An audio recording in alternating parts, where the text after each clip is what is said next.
करता हूँ आप लोग सब खैरियत से होंगे। आज की वीडियो जो है वो बैंक स्टेटमेंट से रिलेटेड है, क्योंकि काफ़ी स्टूडेंट्स को अपॉइंटमेंट इटली की मिलना स्टार्ट हो गई है। काफ़ी स्टूडेंट्स की अपॉइंटमेंट जो है वो कंप्लीट भी हो गई है। तो स्टूडेंट्स इससे रिलेटेड काफ़ी क्वेश्चंस कर रहे थे कि भाई बैंक स्टेटमेंट से रिलेटेड जो है ना हमें बहुत ज़्यादा इश्यूज आ रहे हैं।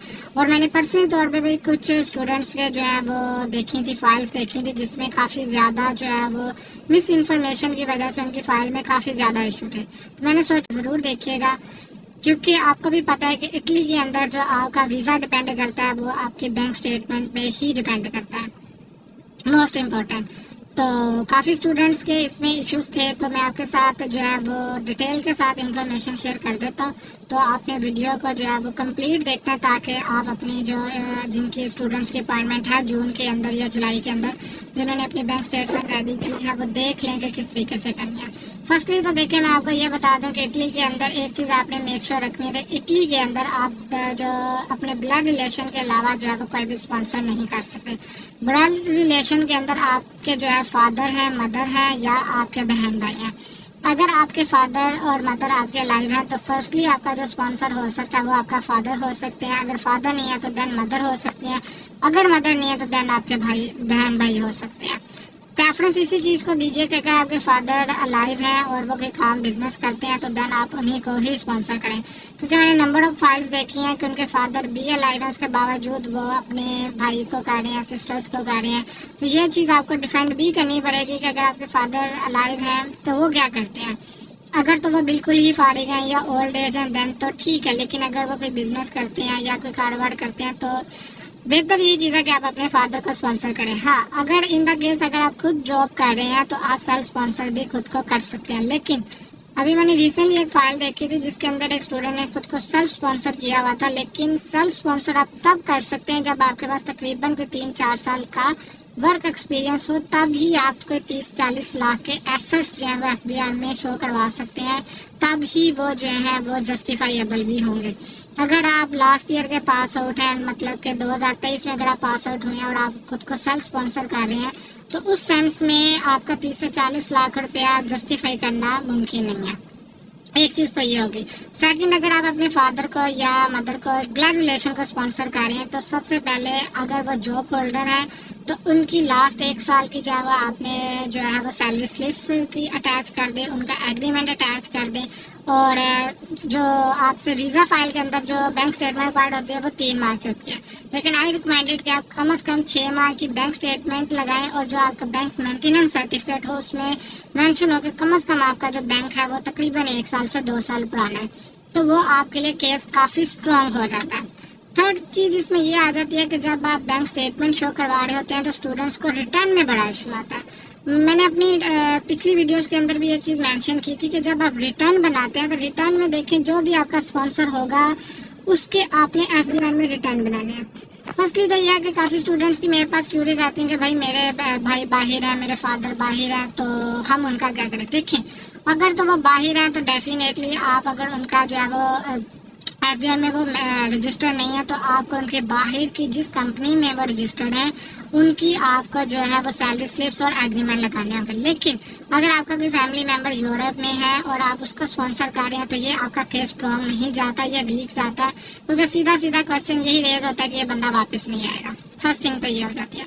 तो आई रिकमेंड कि आप जो लोग आपके पाकिस्तान के अंदर है, आपके मदर या बहन भाई जो भी अवेलेबल है, आप उनको स्पॉन्सर करें तो वो आपके लिए काफ़ी जो है वो सूटेबल चीज़ रहती है और जस्टिफाइबल भी रहती है।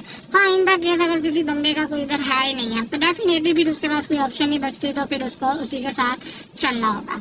फर्स्ट थिंग तो ये हो जाती है। सेकंड थिंग में अब ये आ जाता है कि स्टूडेंट्स पूछते हैं कि भाई मैं इनको स्पॉन्सर कर रहा हूँ तो अपने फादर का कर रहा हूँ तो बैंक स्टेटमेंट में तुम्हारे पैसे पड़े हुए हैं लेकिन आपका रिटर्न नहीं है। देखिए, अभी मैंने लास्ट टाइम एक केस देखा कि एक स्टूडेंट ने अपने रिटर्न बनाए थे। मैं आपको एक एग्जाम्पल दे देता हूँ कि फॉर एग्जाम्पल वो एक रिटर्न बना रहा है। अब बात ये होती है कि जो बंदा आपका FBI का रिटर्न कर रहा है ना, आपको उसके साथ थोड़ा सा ना सरखपाई करनी पड़ती है।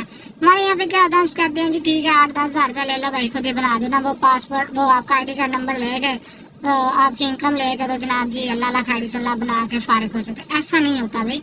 देखिए, मैंने लोगों के रिटर्न्स देखे हैं, लोगों ने ना बेसिकली एसेट्स को उसमें भी डिक्लेयर किया होता है कि उसमें अपने पर्सनल उन्होंने ना हाउस होल्ड जो है ना वो डाले होते हैं एसेट्स भी डाले होते हैं जिसमें घर का सामान आ जाता है जी। 10 से 15 लाख का घर का सामान है जी, उसके अंदर घर के एसी हैं, गाड़ियां, ये वो फ्लान एक्स्ट्रा। फिर 10 से 20 लाख की उन्होंने जी, आजकल एक नया ट्रेंड चल पड़ा है, लास्ट ईयर गोल्ड का ट्रेंड चल रहा था, इस साल मैंने जो ट्रेंड देखा वो चल रहा है जी गाय भैंसों का, तो लोगों ने अपने एनिमल्स रखे हुए हैं। अब ये चीज है कि देखें जी 30-40 लाख के आप इस तरीके से एसेट्स बना रहे हैं सैलरी के ऊपर, क्योंकि आप पर वो पड़ता है, टैक्स पड़ता है, तो लोग क्या करते हैं कि जी जो है वो सैलरी अपने 10-12 लाख करके बाकी इस तरह के एसेट शो करवा देते हैं। अब होता क्या है कि जब आप सैलरी में से फॉर एग्जाम्पल आपकी 10 लाख सैलरी है, तो मैं लास्ट टाइम भी यही बात की थी, अगेन कह रहा हूँ कि 10 लाख में से एक जिंदा इंसान है तो उसके कुछ खर्चे भी होते हैं।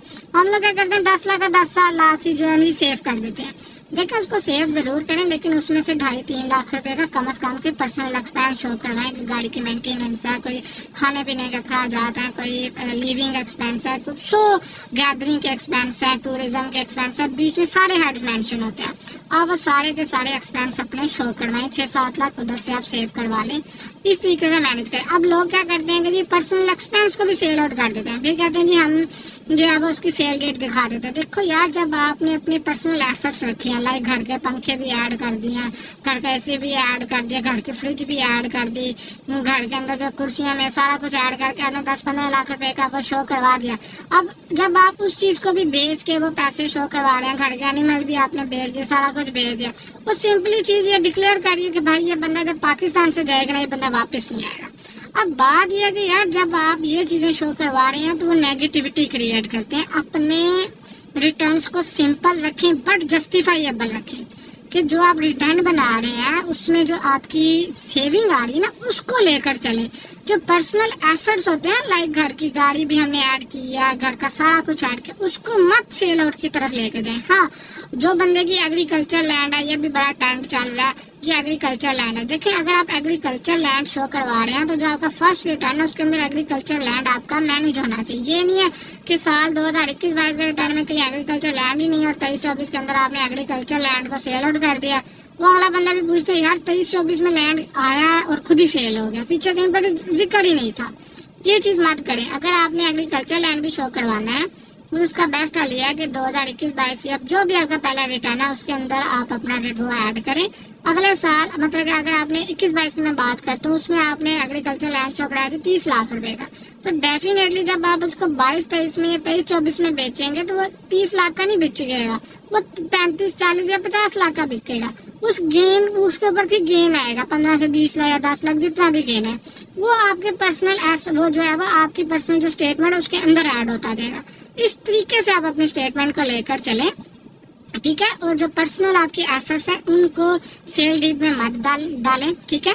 कोशिश यही करेंगे, अगर कोई सैलरी पर्सन है तो उसका केस बड़ा स्ट्रॉन्ग होता है, गवर्नमेंट ऑफिसर है। लास्ट टाइम भी हमारी जितनी एक्सेप्टेंस आई वो सारे ज्यादातर जो थे वो जॉब होल्डर लोग थे, ठीक है। उसकी रीजन क्या होती है, जस्टिफाइएबल होता है। सैलरी स्लिप 1 साल की लगाए, उसकी सैलरी लगा दें कि 10 से 15 लाख सैलरी है, 2-4 लाख रुपए उसने उसमें महीने का साल का खा लिया, 10 से 12 लाख साल का वो सेव कर रहा है, बाकी कैश इन हैंड की शक्ल में 5-6 लाख रुपए शो करवा दे, 10 लाख भी शो करवा दे, ठीक है जी, हमें इस तरीके से जो है वो पैसे मिले थे, उस तरीके से आप शो करें। आपके 35 से 40 लाख के जस्टिफाइएबल जो है वो कैश जो है वो मैनेज हो जाता है बैंक के अंदर, उस चीज को आप लेकर जो है वो शो करवा दें। अच्छा, अब इसमें मोस्ट इम्पोर्टेंट थिंग जो है, मैं अभी इसीलिए कह रहा था कि वीडियो को स्किप नहीं करना, देखें अब लास्ट मिनट्स में आगे वो पॉइंट मेरे ज़हन में आया। अब देखें मोस्टली स्टूडेंट्स की जो अपॉइंटमेंट थी वो अपॉइंटमेंट है जून के महीने की। अब टेक्निकली 23-24 का जो रिटर्न है आप 30 जून के बाद जब जुलाई के अंदर पोर्टल्स ओपन होंगे देन आप करवा सकते हैं। अब क्या होगा कि आपने अपने जो एफबीआर के रिटर्न शो करवाने हैं वो 21-22 और 22-23 का शो कराएंगे, लेकिन अब 22-23 के लिहाज से फॉर एग्जाम्पल आपके अकाउंट के अंदर है जी 30 लाख रुपया। अभी जब आप अपने अकाउंट में पैसे शो करवा रहे हैं राइट नाउ जून के अंदर आपके अकाउंट में 40 लाख, तो टेक्निकली वो 10 लाख ऊपर का कार्ड आपका सेव हो जाएगा, क्योंकि हम 23-24 के रिटर्न नहीं शो करवा रहे, हम तो 30 उसको 2023 तक की डिटेल दे रहे हैं ना एसेट्स की, तो टेक्निकली जो 1 साल के एसेट्स हैं वो डिक्लेयर ही नहीं कर रहे, तो हमने अगले साल में डिक्लेयर करने तो वो इस तरीके से जस्टिफाई हो जाएंगे। तो इस चीज को, इन चीजों को आप अगर ध्यान में रखेंगे तो आपकी जो फाइल है उसमें कभी कोई इशू नहीं आएगा। इन चीजों को देखें, जब रिटर्न बनाने जाते हैं तो रिटर्न को जो है वो पास बैठ के उस बंदे के साथ, मैं हमेशा ये बात कहता हूँ कि जो भी बंदा लॉयर है वट कोई भी है, उसको सारी चीजें बताएं। ये चीजें जो है वो आपको देखनी होंगी कि भाई रिटर्न इस तरीके से मैनेज करना है, ठीक है। टैक्स पड़ता है, लोग कहते हैं अगर हम जी 15 लाख सैलरी शो कराने 50,000 रुपए टैक्स पड़ जाएगा, मैं टैक्स कैसे दूंगा।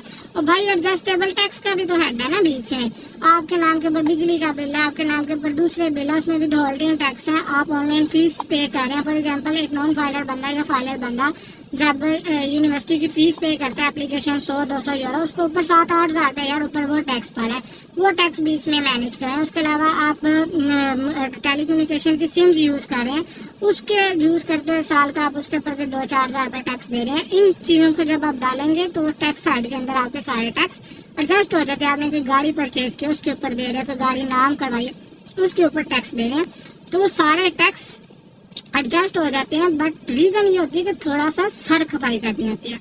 तो ये थी आज की डिटेल वीडियो, क्योंकि मैंने काफी इस बार फाइल्स देखी थी तो काफी स्टूडेंट्स के इशू थे, तो मैंने कहा ये वीडियो शेयर करना जरूरी है।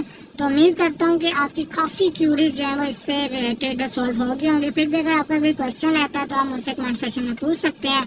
अगर सिंगल लाइन क्वेश्चन का आंसर होगा तो डेफिनेटली मैं दे देता, तो लेकिन बैंक स्टेटमेंट से रिलेटेड जो लोगों के क्वेश्चन होते हैं वो पूरी जो होती है एक कह लें क्या पूरा केस डिस्कस करना होता है, तो डेफिनेटली फिर उसके लिए प्रॉपर्ली टाइम होता है। तो ये थी आज की डिटेल वीडियो। इस वीडियो के लिहाज से अगर आप अपने टैक्स रिटर्न को मैनेज करेंगे तो इंशाल्लाह आपको कोई मसला नहीं आएगा और इंशाल्लाह आपके जो है एक्सेप्टेंस भी आएगी।